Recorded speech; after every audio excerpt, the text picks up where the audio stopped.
les petits qui sont les premiers. Savoir regarder l'autre avec les yeux de l'amour. Abbé Gilbert, bonjour. Bonjour. Cela fait plaisir de vous accueillir, surtout que nous allons parler, avant tout, de vie. Qu'est-ce qui vous fait vivre depuis bientôt 77 ans? Eh bien, une bonne hygiène de vie d'abord, bien dormir, 8 heures par nuit. Je me couche à 4 heures du matin, je me lève à midi, normalement. Je mange un repas par jour, je fais du sport régulièrement. Ça, c'est le côté physique. Et puis, je m'en vais en retraite 2 jours tous les 10 jours, systématiquement, en pleine forêt, chez les religieuses. Et j'ai un petit chalet minuscule là-dedans. Et c'est ça qui me donne une grande puissance de vie, parce que je prends du recul par rapport à mon métier d'éducateur, et j'en ai vraiment besoin. Je vis dans un monde troublé, un monde difficile, un monde haché, un monde torturé, et j'ai besoin de prendre la distance pour retrouver l'essentiel. Dans votre cas, on peut vraiment parler d'une vocation précoce, puisqu'elle a commencé à l'âge de 13 ans. Oui. Est-ce que le terreau familial y était pour quelque chose? Donc vous êtes issu d'une famille de 15 enfants. Le terreau familial a été fondamental. Nous avons été aimés, notamment par ma mère, de façon exceptionnelle. Aimés vraiment, mes parents présents, mon père était ouvrier, mes parents présents, mes parents extrêmement attentifs, nous aimant avec nos différences chacun. Ça a été un cadeau du ciel, ça. Et je puise ma force à 77 ans de cet amour parental, enfin avec mes frères et sœurs, qui a été... Je ne fais que donner ce que j'ai reçu petit. Et vous êtes donc d'autant plus sensible à la misère de tant de jeunes qui n'ont pas vécu ça, ce cadeau de l'amour. Évidemment, j'ai été très surpris dans mon ministère de prêtre, il y a 46 ans quand j'ai commencé, par un enfant qui était pratiquement à l'abandon, qui était vraiment traité comme de la merde. Et ça a été une révélation pour moi, et il m'a amené ses copains, et c'est comme ça que je suis devenu éducateur. D'abord pas spécialisé, parce que j'ignorais qu'on peut, ce jeune manger après le chien dans l'assiette au chien était vraiment était considéré au-dessous de la bête, et c'était un événement considérable pour moi. Mais ma mère petit me disait toujours que je ne pouvais pas supporter que quelqu'un souffre. Elle me disait toujours ça, tu ne peux pas supporter que quelqu'un souffre. Et j'avais donc ce don d'aller vers les souffrants. Je ne savais pas, j'étais vicaire de paroisse, je pensais donc être dans la famille humaine, avec les vieilles qui sont là, les adultes, les petits, les jeunes qui braillent leur race dans l'église. Et pour moi, c'était merveilleux, la messe paroissiale, les sacrements. Mais après, Alain m'a fait dériver complètement. Je suis resté toujours très sensible à la paroisse, et toujours faire l'Eucharistie, qui est un moment extraordinaire de ma vie. Mais passer mon temps d'abord avec les souffrances, ça a été vraiment la grâce de Dieu pour moi dans ma vie. Donc c'est un peu ainsi que le prêtre est devenu éducateur. Mais comment l'éducateur fait-il pour rester prêtre? Parce qu'il y a quand même une grande différence entre ce qui se vit dans la rue et puis ce qui se vit peut-être dans l'église. Vous voyez, l'institution et la rue. Comment combiner les deux? Ça a été... Enfin, tu parles de l'institution. L'institution est merdique, sera merdique jusqu'à la fin du temps. Mais l'Église est le chef-d'œuvre du Christ. Le Christ a pris 12 pauvres cons, plus cons que Pierre, tu meurs.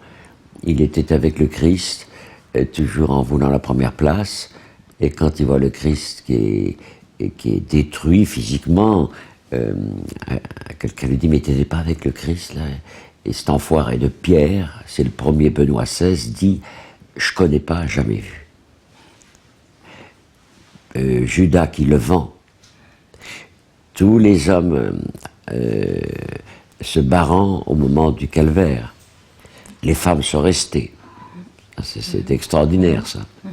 Et comment veux-tu? Oui, c'est intéressant. Oui, comment vous interprétez ça? Je te dirai après. Mais c'est un signe très fort de l'Église, l'Église institution, l'Église faite d'hommes. Le mystère d'amour du Christ passe par le chef-d'œuvre qu'est l'Église. C'est un chef-d'œuvre extraordinaire. Mais la faiblesse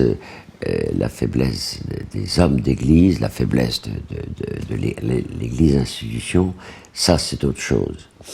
On peut dire par exemple que la découverte de la pédophilie de certains prêtres qui a inondé le monde est une saloperie terrible, mais la saloperie de l'Église institution, c'est d'avoir fermé sa gueule et de n'avoir rien dit.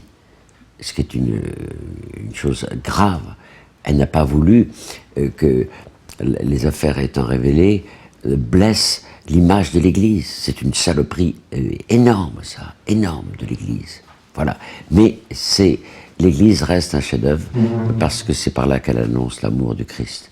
Et l'institution reste vacillante, reste faible, comme les 12 apôtres au départ, qui étaient des pauvres types, mais que le Christ a choisis et qui ont donné leur vie après, en finale.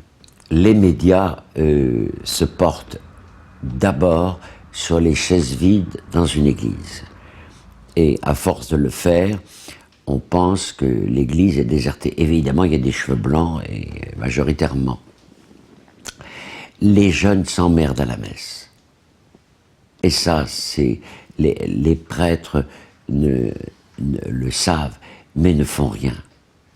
Mais pourquoi? Mais parce que nous avons une liturgie assez étriquée, et les vieilles à moitié sourdes et aveugles arrivent à l'église 5 minutes en retard, partent 5 minutes avant la fin, c'est classique ça, pour avoir leur messe, ce qui est une connerie énorme. Le jeune a besoin de vie, a besoin d'une parole vivante, a besoin d'exprimer par des gestes liturgiques, mais ces gestes à lui, et on a été élevé les fesses serrées dans l'église, et ça les jeunes n'acceptent pas. Mais alors là, au niveau de la transmission, c'est européen en grande partie ça. Je pense que la structure de la messe doit rester ce qu'elle est, mais elle doit être beaucoup plus vivante. Et la messe est faite pour le peuple, et c'est pas une liturgie que le prêtre veut imposer, c'est fait pour le peuple. Alors on n'a qu'à rendre la messe au peuple. Et puis nous sommes tous prêtres, tous prophètes, tous rois, dit saint Paul. Le prêtre, simplement, il a 20 cm pour mettre ses pieds et faire descendre l'amour dans ses mains nues. Ça, c'est son boulot. Mais il y a un partage de la messe qui doit être fait avec le peuple. Et il n'est pas fait actuellement. Mais c'est assez dramatique parce que les jeunes, la messe, c'est l'essentiel. Benoît XVI disait dernièrement, sans l'Eucharistie, l'Église est morte. Il avait raison. Mais je dis à Benoît, fais des petits, mon pote. Voilà, fais des petits, c'est-à-dire donne-nous, permets-nous une liturgie beaucoup plus humaine. Le Christ était humain et divin à la fois. La messe ne peut pas être que divine. Elle est humaine aussi. Il faut des gestes humains, il faut une parole humaine, il faut quelque chose de très simple, que le peuple de Dieu, il emporte de la messe un message. À nous de le faire. Parce que dans votre expérience, vous constatez que les jeunes ont besoin de spiritualité. Ils n'ont peut-être pas besoin de la messe telle qu'elle existe aujourd'hui, mais qu'ils ont besoin de spiritualité. Vous vivez cela? Ben, écoute, j'ai vécu ça avec le pape Benoît XVI à Madrid. Il y avait quand même 2 millions de jeunes de 196 nations. C'était extraordinaire. Moi, j'ai vu un spectacle, ce qui m'a marqué le plus à Madrid, c'est que les jeunes chantaient, dansaient, criaient, enfin bon, c'était leur truc. Et d'un seul coup, le pape a demandé de prier et le Saint-Sacrement est arrivé. Et les 2 millions de jeunes se sont tus et c'était un silence extraordinaire. 2 millions de jeunes qui se têtent, c'est un scoop mondial, c'est quelque chose de prodigieux, ça. Et ils se sont mis à adorer. Donc ça veut dire que les jeunes ont une conscience de l'Eucharistie, ont conscience de la présence réelle, ont conscience que le Christ vient parmi nous et sont capables de se taire, de passer d'une grande frénésie à un silence total et à un silence d'adoration. On sent que vous connaissez bien les jeunes, vos jeunes, que vous les aimez. Que vous apportent-ils, eux? Tu sais, j'ai eu des cases de jeunes avec mes 20 équipiers. Notre boulot, c'est d'essayer de leur donner des règles de vie, de leur dire simplement, vous avez des droits que vous proclamez sans cesse, mais vous avez des devoirs aussi. Et c'est un citoyen suisse, français et autres ne peut grandir que dans la mesure où il vit ses droits et ses devoirs. Alors c'est ça. Mais nous sommes aussi étrangement éduqués formidablement par ces jeunes et qui sont en manque d'amour et qui sont perdus, qui sont disloqués, qui sont écrasés par un passé dont il faut qu'ils se remettent. Ils ont besoin d'amour, gratuit, avec distance, mais ils ont besoin d'amour. Ils ont besoin qu'on leur fasse confiance. Ils ont besoin qu'on les... Ils sont récupérables. Non, on ne dit jamais le mot récupérable. Ce n'est pas des poubelles qu'on jette ou qu'on prend. Certains restent irréductibles face à la société. Là, le mot est juste. Mais irrécupérable, ça veut dire que la personne est morte ou auprès de mourir. Et non, elle est vivante. Il faut chercher. Moi, je sais que ils m'ont donné, par leur vérité de vie, leur formidable vérité de vie, parce qu'ils ont une vérité de vie étonnante. Ils disent exactement ce qu'ils pensent, très brutalement, très violemment. Mais c'est comme ça qu'ils ont vécu. Ils ont vécu dans la violence. Mais ils ont des paroles de vérité d'une grande qualité. Et ils sont des enseignants remarquables dans ma vie de prêtre depuis 46 ans. Des enseignants, c'est magnifique. Et Oui. je voulais encore vous demander si vous, qui avez l'expérience des jeunes, vous constatez une augmentation de la violence. Mais regarde ce qui s'est passé avec Merah, Mohamed Merah, qui a assassiné 7 personnes, qui a blessé une petite fille, qui s'est mis à courir, il l'a attrapé par les cheveux et il lui a foutu une balle dans la tête. Regarde, cette violence-là, c'est la plus terrible des violences de cette horrible affaire. Regarde, la violence de nos présidents futurs ou présidents sortants, enfin tout le bordel qu'on a actuellement, la violence verbale, la violence entre 2 personnes. On a l'impression que l'avenir politique de la France, ils s'en foutent complètement, mais il faut sans cesse qu'ils attaquent l'autre. Et c'est une grande violence qui est donnée tous les jours. Une grande violence qui est donnée. Et au lieu de parler du bien commun, ce qui est la politique en Suisse, c'est pareil. Hein.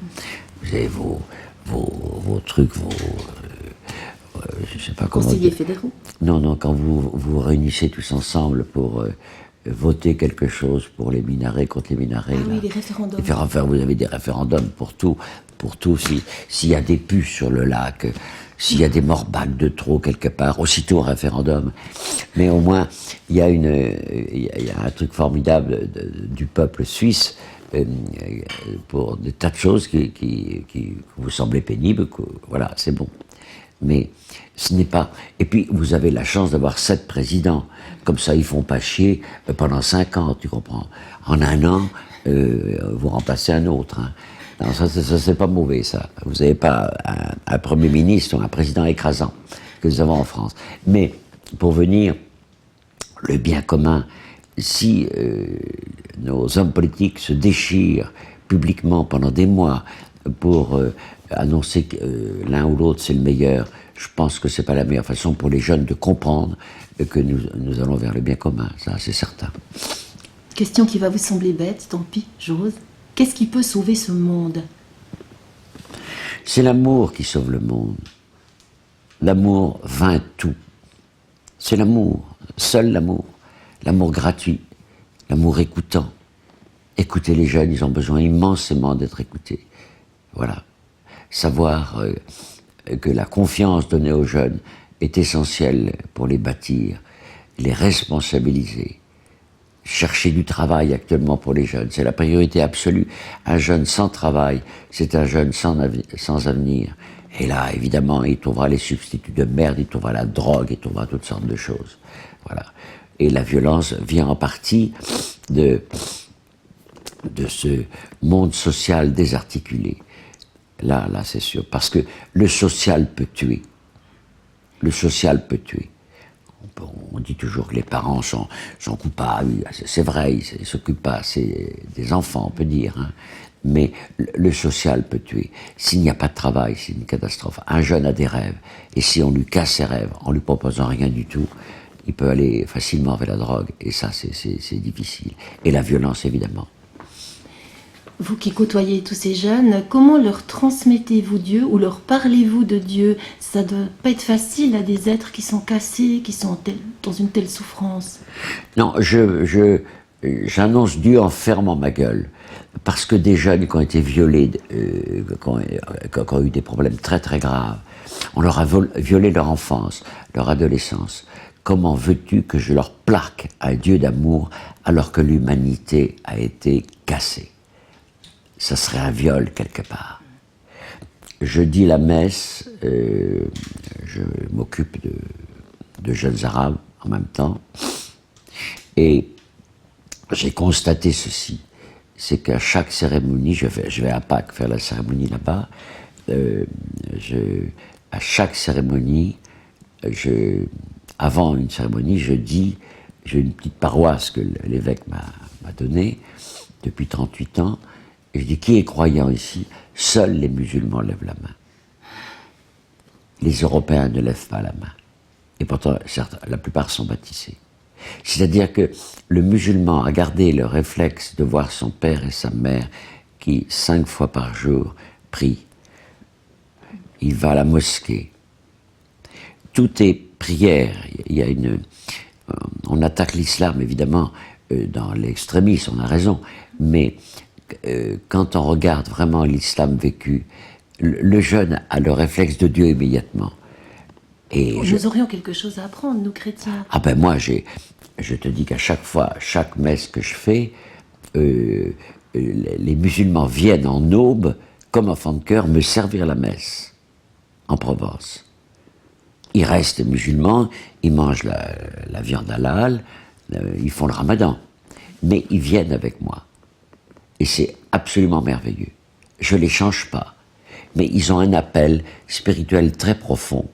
Et ils ont besoin de vivre cet appel, sans changer de religion. Et pour moi, c'est une chose absolument merveilleuse, ça. Mais alors pourquoi dans le christianisme, tout ça s'est perdu? Parce qu'on vit trop bien? Écoute, trop de matérialisme? On fait faire le baptême du gosse. Les parents ne pratiquent plus. Donc, on attache une breloque du baptême sur la tête du gosse. Catéchisme ou pas catéchisme, il va faire selon ce qu'il peut.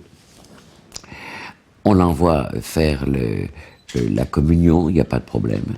Mais les parents ne vont pas à la messe régulièrement avec l'enfant. L'enfant quitte forcément à l'âge de 14-15 ans. On a perdu un peu le sel. On a perdu le sel de la terre. Voilà. Tu sais, les chrétiens, il faut les engager à être lumière du monde, comme le Christ le faisait. Vous êtes des êtres de lumière. C'est-à-dire que si ils ont Dieu en eux profondément, et si en même temps ils rayonnent Dieu, sans s'en apercevoir, ils éclaireront le visage des autres. C'est ça, être fils de lumière. Et celle de la terre, eh bien, être avec leurs enfants, savoir les regarder avec leurs différences, savoir écouter leurs rêves, éviter à 75% en France, et je crois que en Suisse c'est la même chose, 75% des repas avec les adolescents se passent sur les résultats scolaires. C'est du pipi de chat. Parce que le jeune, avant d'être une intelligence, a un cœur. Ils ont leurs premiers amours, ils ont leurs amitiés, etc. Et c'est ça qu'il faut toucher. Si les parents sont vraiment présents aux enfants, alors je pense que ce sera très important. Et jamais, et je le dis chaque fois que je fais une conférence, jamais vous ne rattraperez le temps que vous n'avez pas donné quand ils sont petits et adolescents. Jamais on ne rattrape ce temps. Jamais. Ce temps de fragilité, de questions, etc. Ils ont besoin, ils ont leur putain d'internet, ils ont des tas de choses. Ils ont besoin de gens qui fassent le tri, de l'aider, même s'ils contreront les observations des parents, c'est normal. Mais ils garderont ça en mémoire, à condition que les gens soient... Voilà. C'est pas à coup d'argent, de fric, qui gâteront leur gosse. Non, c'est simplement en étant présent. Abbé Guy Gilbert, que Dieu vous garde le plus longtemps possible. De toute façon, vous resterez, même quand vous ne serez plus là. Mais j'ai peut-être une dernière question. Qu'est-ce que le curé des Loubards aimerait laisser derrière lui? Soyez des combattants de l'amour. Prenez le temps de regarder l'autre. Prenez le temps de l'écouter. Soyez des combattants de la justice. L'égalité absolue, on ne l'aura jamais. Mais qu'on puisse travailler ensemble dans votre Suisse bien-aimée pour le maximum d'égalité. Qu'on puisse faire, comme disait dans Saint Paul, ils mettaient tout en commun. Il n'y avait aucune main politique comme le communisme marxiste qui obligeait absolument à partager alors que c'était de la connerie immense, mais que chacun dise, par petite communauté, dise je vais partager. On est arrivé on gagne bien de l'argent maintenant, alors on partage. Voilà. Mais que les gens prennent conscience de la lecture de la Bible, de l'Évangile, qui est un hymne à l'amour. Et puis le Christ, c'était un combattant, c'était un rebelle, c'était un révolutionnaire extraordinaire. Voilà. Abbé Gilbert, je vois qu'on a encore un tout petit peu de temps. Vous parlez de combattants pour l'amour. Quels ont été les autres combattants pour l'amour qui vous ont marqué, à part le Christ, bien sûr, dans votre vie? Des gens vivants ou des gens disparus? Mandela est le modèle absolu. Il a fait 25 ans de prison, il a été élu président alors qu'il ne le désirait pas, et au bout d'un mandat, il s'est cassé en disant place aux autres. Et c'est un type d'une honnêteté absolue. C'est l'homme politique que je vénère le plus actuellement. Je devais rencontrer Mère Teresa, je n'ai pas pu parce que j'avais un mec qui était aux assises, j'étais obligé de rentrer de Bombay d'urgence pour être avec lui. Tu sais, j'ai découvert des trésors parmi les loubards qui n'avaient pas une vie très très belle. Hein. C'est des anges de lumière. Des anges de lumière, parce que ils ont cette pauvreté du Christ, cette humilité du Christ, ils ont ce sens extraordinaire de l'autre, malgré leur saloperie. Les petits qui seront les premiers?